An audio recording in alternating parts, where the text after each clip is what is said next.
Bonjour à tous. Les Juifs du royaume des Mèdes et des Perses sont dans l'angoisse. Effectivement, sur l'instigation d'Aman, un ennemi des Juifs, tous ceux-là vont être exterminés.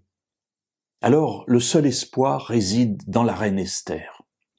Effectivement, Esther est juive. Personne ne le sait.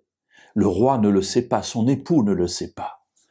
Et Mardochée, l'oncle d'Esther, la contacte afin qu'elle aille vers le roi pour plaider la cause des Juifs du royaume des Mèdes et des Perses.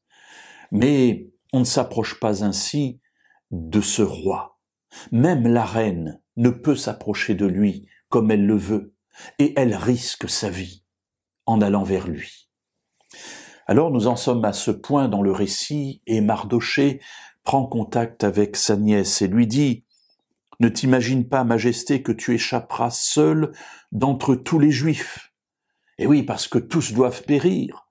Mais comme personne ne sait qu'elle est juive, peut-être qu'elle estime qu'elle pourra passer au travers, et Mardochée lui dit « Attention, ça va pas se passer comme ça.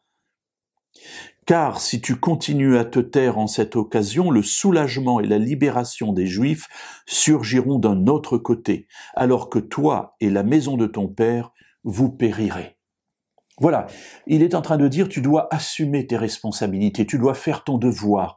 Si tu ne le fais pas, le salut viendra d'un autre côté. Et comme tu n'auras pas été l'instrument du salut de Dieu, eh bien, la destruction viendra sur toi et sur ta maison.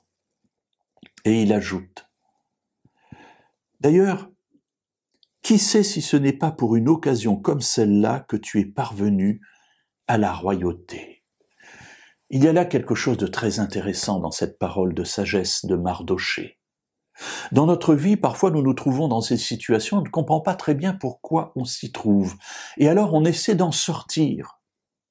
Mes amis, cette parole de Mardochée m'invite à réfléchir à ces situations et à me poser la question de savoir qui m'a conduit dans cette situation.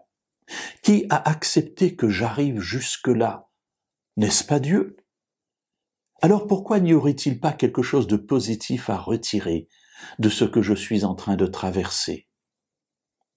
En ce sens-là, je peux porter un regard différent sur ce qui m'arrive, les bonnes choses ou les mauvaises même, en me disant que lorsque Dieu permet que je sois placé dans cette situation, peut-être que l'intérêt n'est pas pour moi, mais peut-être que l'intérêt est pour quelqu'un d'autre, et que je suis entre ses mains, un instrument pour le salut de ceux qui m'entourent, comme Esther a pu l'être pour tous les Juifs de Suse en son temps.